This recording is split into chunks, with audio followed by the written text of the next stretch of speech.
jamaah. Oh jamaah.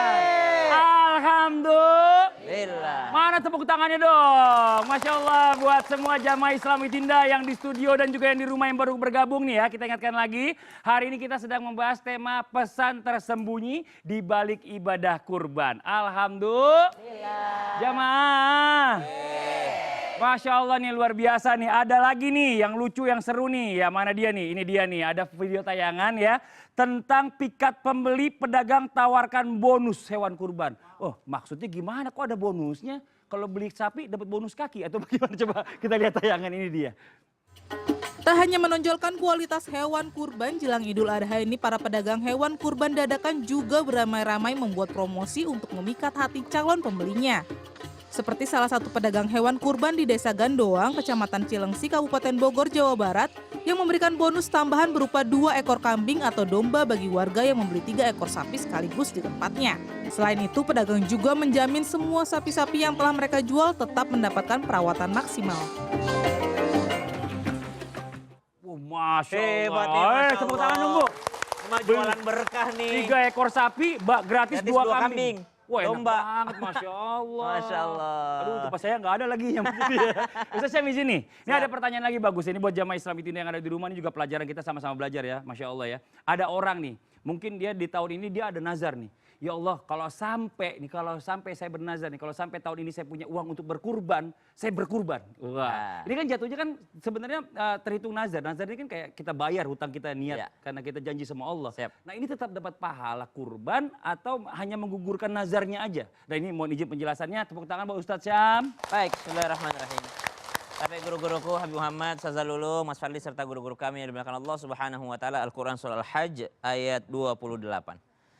أعوذ بالله من الشيطان الرجيم الله ليشهدوا منافع لهم ويذكروا اسم الله في أيام معلومات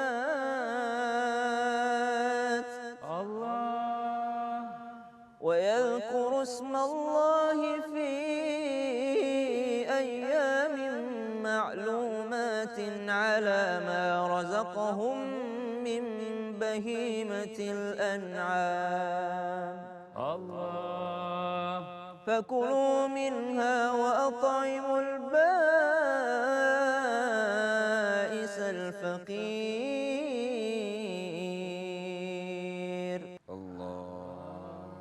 Segala bentuk kurban yang dilakukan di hari raya Idul Kurban dan juga hari tasyrik adalah bentuk mensyiarkan daripada agama Allah Subhanahu wa taala. Betapa berbahagianya orang-orang yang mampu berkurban dan juga mampu untuk mau melakukan hal tersebut.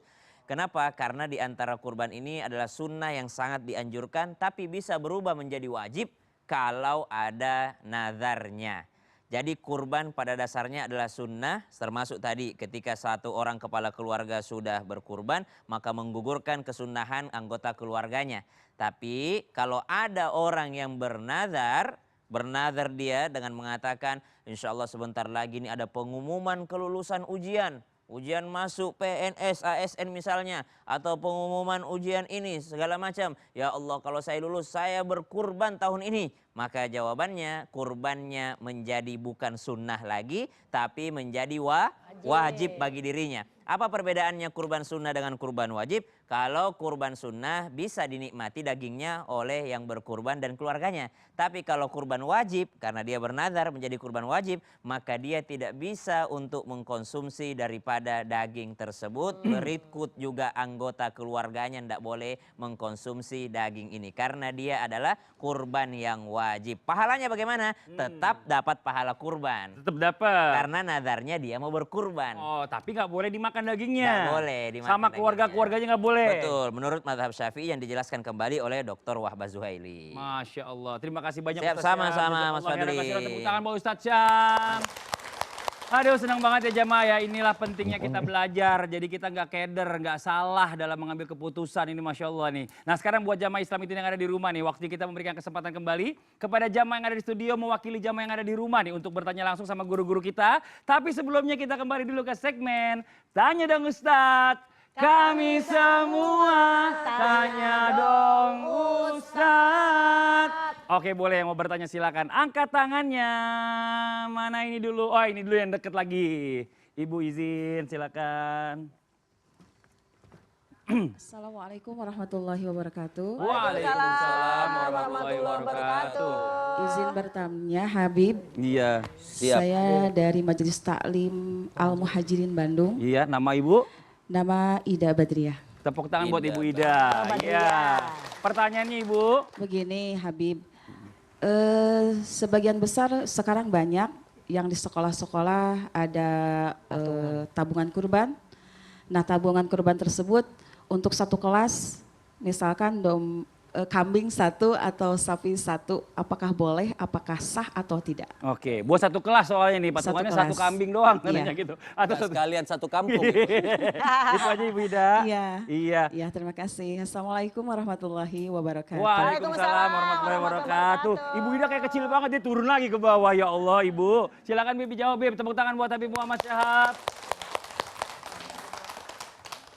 Baik, banyak sebenarnya Masya Allah banyak orang yang pengen mendapatkan fadilah dan kemuliaan. Tapi kalau mengajari anak-anak boleh. Intinya begini, pokoknya satu kambing buat satu orang. Itu sudah tidak bisa ditawar. Satu kambing buat satu orang. Bisa tadi sudah dijelaskan sama Ustadz Syam, bisa buat satu keluarga hanya menggugurkan sunnah. Ya. Kemudian kalau sapi buat 7 orang. Jadi patungan buat 7 orang sapi itu boleh. Lebih dari 7 orang tidak boleh. Sama juga kambing. Satu kambing buat 1 orang. Patungan satu kambing, satu kelas tidak boleh. Kan begitu? Itu secara hukum. Jadi satu kambing buat 1 orang, satu sapi buat 7 orang. Kalau lebih 8, 9, 10, 11, 12 buat satu kambing maka tidak diperbolehkan. Tapi kalau juga misalnya buat ngajarin anak-anak boleh atau tidak satu kelas beli satu kambing untuk berkurban. Tapi jatuhnya hanya sedekah sunnah. Tidak buat sedekah Idul Adha. Boleh misalnya beli satu kambing, beli satu sapi. 20 orang patungan boleh atau tidak? Sebenarnya boleh, tapi bukan buat kurban Idul Adha, kurban sunnah saja, kemudian dagingnya dibagikan. Dapat pahala menyembelih sapi dan pahala menyembelih seekor kambing. Tapi kalau patungannya satu kambing, misal satu kelas patungan satu kambing, diberikan untuk satu guru, boleh. Nah itu tadi mau nanya tuh Bib. Nah, saya tahu gurunya. Walaupun sama-sama wali. Oh iya Masya Allah. Wali murid. Hanya wali yang tahu wali. Hanya wali yang tahu wali. Kan sekarang banyak yang ngaku wali. Padahal kuali. Kuali. Atau juga dia patungan satu kelas buat satu sapi. Diberikan untuk 7 guru. Nah itu sapi diberikan buat misalnya buat nama 7 guru. Boleh atau tidak? Kalau itu boleh. Jadi kita ini mengambil sesuatu yang memang supaya ibadah kita itu tepat sasarannya. Masya Allah. Seperti itu. Benar Bib, dan ini memang senang banget ya, maksudnya selain mengajarkan, guru juga ini kan mungkin ada keterbatasan. Jadi pada saat itu juga sambil mengajarkan murid, namanya atas nama guru, biasanya juga diinformasikan sih ke wali murid. Ini juga untuk menjelaskan supaya ada yang kirimin kambing ke rumah. Oh Masya Allah, makasih banyak. Tepuk tangan buat Habib Muhammad Syahab. Aduh. Oke, sekarang kita kasih kesempatan lagi buat jamaah yang lain untuk bertanya lagi. Boleh silakan yang mau bertanya angkat tangannya. Dari sini, oh di atas. Boleh Ibu, izin. Yuk, punten. Bismillahirrahmanirrahim. Assalamualaikum warahmatullahi wabarakatuh. Waalaikumsalam warahmatullahi wabarakatuh. Nama saya Hilda Hidayati dari Majelis Taklim Al-Muhajirin Bandung. Tepuk tangan buat Ibu Hilda. Izin Ustazah Lulung. Oke, boleh. Ini Saya bener ingin nih. bertanya, Bener nih. apakah ada perbedaan pahala jika melaksanakan kurban pada tanggal 10 Zulhijjah dan jika kita melaksanakan kurban di hari-hari tasyrik? Oh. Apakah pahalanya berbeda? Oke. Terima kasih. Wabillahi taufik wal hidayah. Wassalamualaikum warahmatullahi wabarakatuh. Waalaikumsalam warahmatullahi wabarakatuh. Terima kasih banyak, tepuk tangan sekali lagi buat Ibu Hilda. Jadi ada yang kurban pas lagi lebaran sama di hari tasyrik, pahalanya beda apa kagak? Katanya begitu. Ya Allah. Silakan dijawab. Terima kasih, mohon izin Ustadz dan juga Habib serta Kak Fadli dan Buddha Soleha dan pemirsa Islam Tindak dimanapun kita berada.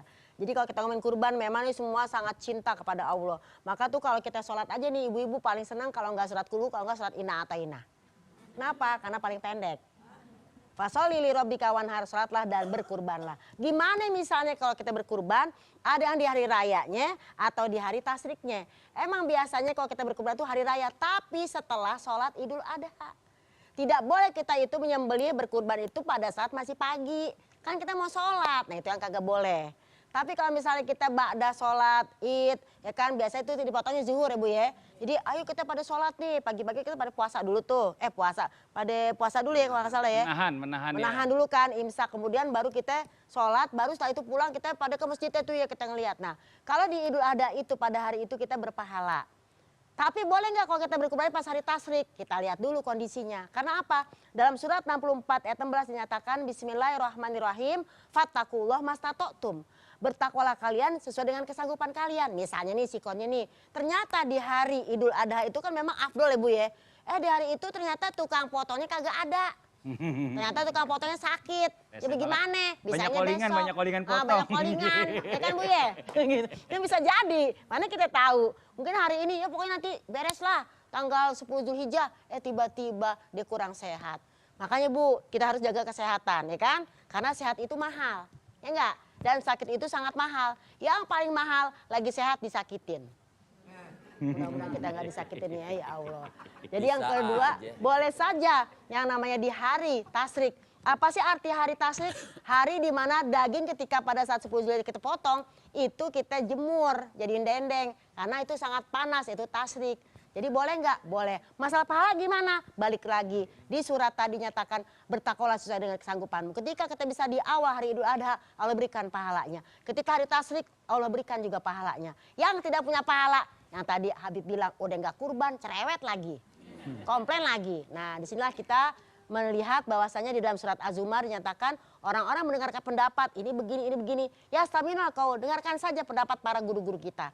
Tapi ya tabiuna asal ikuti mana yang paling baik dalam kehidupan kita. Oh iya ya, ternyata pada saat hari Idul Adha ada tuh tukang potongnya. Semuanya ada, lengkap semuanya. Tapi ternyata hari itu nggak ada, maka dia potong besokan harinya. Yang penting jangan sampai lewat daripada hari tasyrik. Masya Allah. Gitu. Kita tuh harus husnuzon jadi orang. Bener Bu Hilda. Tiba-tiba kan harusnya gaji ditransfer tanggal 17 hari Senin. Iya. Ternyata hari Senin tanggal merah. Orang kantor libur. Nggak ditransfer, nggak jadi motong hari itu. Ditransfernya tanggal 18, baru bayar tuh sapi atau kambing. Baru dipotong. Bener juga kan? Situasi kita nggak tahu kan. Kita nggak pernah Bisa tahu. saja berubah. Husnuzon aja jadi orang gitu. Terima kasih banyak. Tepuk tangan buat Ustazah Lulung. Masya Allah. Oke, satu lagi buat jamaah yang mau bertanya boleh silakan angkat tangannya. Yang ini nih, ya di pojokan. Aduh Ibu, di pojokan silakan. Punten, saya sini aja deh dekat-dekat Ibu deh. Iya. Bismillahirrahmanirrahim. Assalamualaikum warahmatullahi wabarakatuh. Waalaikumsalam warahmatullahi wabarakatuh. Nama saya perkenalkan Ibu Rostina. Perkenalkan nama saya apa nama saya perkenalkan? Perkenalkan nama saya Oh iya, Ibu perkenalkan nama Rostina saya. Ah, iya. dari Al Muhajirin Bandung. Tepuk tangan dong. Ya. Silakan Ibu. Saya mau tanya sama Ustadz Sam. Ustadz Syam, Biar boleh. Ibu perkenalkan. Nama perkenalkan. Pak Ustadz, apa benar hukumnya menjadi tidak sah dan kurbannya tidak tertolak jika si itunya Siapanya? yang itunya? motongnya tidak pernah sholat? Oh. Iya, jagalnya. Bang Tidak pernah jagalnya. sholat, Nggak sholat. Oh. Itu aja. Ya, udah itu Terima aja, Ibu. kasih. Assalamualaikum warahmatullahi wabarakatuh. Waalaikumsalam warahmatullahi wabarakatuh. Tepuk tangan dong. Gimana dia nggak sholat? Ada aja masalah orang macam-macam. Nanyanya ya kan. Tadi tukang Yang jahit motong nggak saya. pernah sholat gimana dapat pahala kan nih? Biasanya yang rajin sholat takut motong. Iya. Yang nggak pernah sholat yang sering motong. Silakan dijawab Ustaz siapa tuh? Baik, bismillahirrahmanirrahim. Baik. Tapi guru-guruku Habib Muhammad, Mas Fadli, Ustaz Lulung, serta guru-guru kami dimuliakan Allah Subhanahu wa taala. Bagaimana hukum daripada orang-orang yang ternyata menjadi tukang jagal itu adalah orang-orang yang tidak sholat atau bisa dikategorikan dengan orang fasik. Kita buka dulu Al-Quran surah Al-Ma'idah ayat 5. A'udzu billahi minasy syaithanir rajim. Allah. Al-yawma uhilla lakumut thayyibat wa ta'amul ladzina utul kitaba hillul lakum wa ta'amukum hillul lahum. والمحصنات من المؤمنات والمحصنات من الذين أوتوا الكتاب من قبلكم إذا آتيتموهن أجورهن محسنين غير مسافحين ولا متخذي أخدان ومن يكفر بالإيمان فقد حبط عمله وهو في الآخرة من الخاسرين. Tidak semua kita diberikan kemampuan untuk berani memotong sapi sendiri, berani untuk memotong kambing sendiri. Subhanallah, seingat kami seumur hidup baru sekali saya motong kambing ketika akikah anak. Begitu pula mungkin orang-orang di sekitar kita ada yang berkurban tapi tidak motong sendiri hewannya. Biasanya kita akan mewakilkan kepada tukang jagalnya. Kemudian bagaimana hukumnya kalau ternyata ini orang fasik?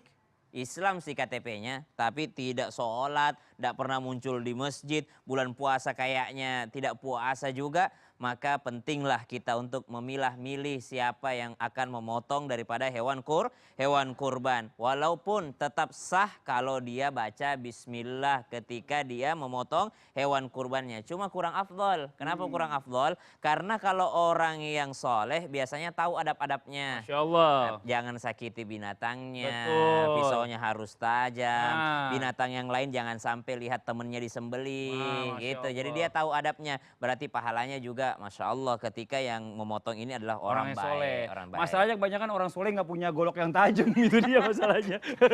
Ada Iya, kok, ada masih ya. ada kok, Saya nggak masih ada. punya, Masya Allah. Berarti saya belum soleh dong berarti. Enak aja Ustaz Syam. Makasih banyak Ustaz Ya, Syam. sama-sama, Tepuk Fadli. tangan buat Ustaz Syam, Masya Allah. Nah nih ya, tiba saatnya yang ditunggu-tunggu jamaah yang ada di rumah juga nih. Kita langsung aja melakukan pengundian untuk 100 pemenang umroh gratis dari Transmart. Semoga aja ibu-ibu yang ada di sini ya, maupun juga yang ada di rumah bisa mendapatkan rezeki ini. Buat jamaah yang ada di rumah, hari ini pastinya sudah ditunggu-tunggu oleh pelanggan setia Transmart di seluruh Indonesia. Wah. Ada yang nanya, ada apaan sih? Wah, Masya Allah. Hari ini ya kebetulan ada pengundian paket umroh atau wisata Turki gratis. Wah. Dan hari ini alhamdulillah juga kita sudah kehadiran Bapak Safi Samsudin selaku Presiden Direktur dan CEO dari PT Trans Retail Indonesia. Selamat pagi Pak, Masya Allah. Dan juga para saksi yang akan menjadi saksi pengundian periode pertama untuk 100 orang pemenang.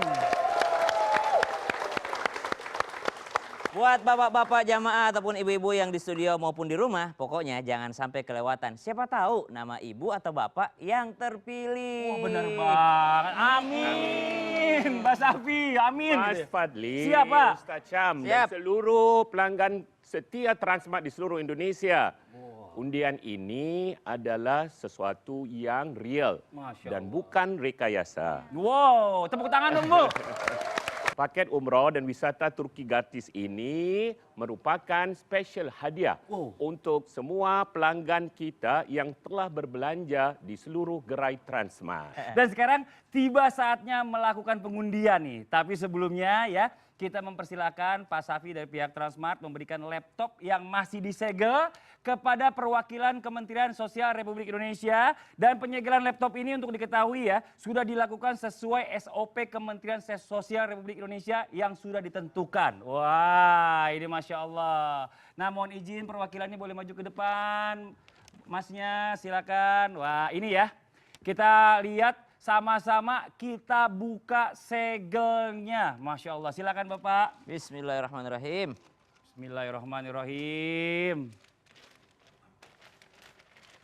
Oke, segel sudah terbuka. Tepuk tangan dulu. Nah, pasti jamaah di studio dan di rumah juga ya. Pasti udah pada nungguin kan. Langsung aja kita persilakan Bapak Safi Samsudin untuk memulai pengundian. Nanti Bapak menekan tombol start, lalu menekan tombol stop sesuai hitungan mundur dari saya, Pak. Mohon izin Bapak, apakah Pak Safi sudah siap? Siap. Kita hitung sama-sama. Bismillahirrahmanirrahim. Amin. 3, 2, 1, start. Wah, diacak. Wah. Ya Allah. Diacak Ustadz Syam. Ini jadi berapa nih? Hah? Tunggu, ini masih banyak yang diacak nih. Kita lihat dulu. Oke, Ustadz Syam siap-siap Oke, ya. 3, 2, 1, stop. Dan inilah pemenangnya.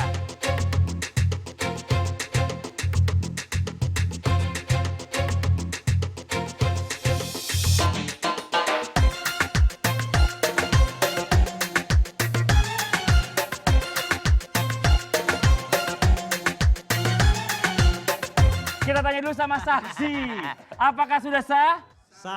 Kami mengucapkan selamat kepada 100 pemenang pengundian periode pertama paket umroh ataupun wisata Turki gratis yang telah terpilih. Dan umroh itu memiliki pahala yang luar biasa Pak Syafi'i, Mas Fadli dan Ya, seluruh siap. jamaah. Bahkan dalam sebuah hadis Nabi SAW bersabda, dari satu umroh ke umroh yang lainnya berikutnya menjadi penghapus dosa di antara keduanya. Amin. Tenang, insya Allah masih ada periode pengundian kedua yang akan dilakukan pada bulan September 2024. Dan pengundian yang ketiga yang akan dilakukan pada Desember 2024.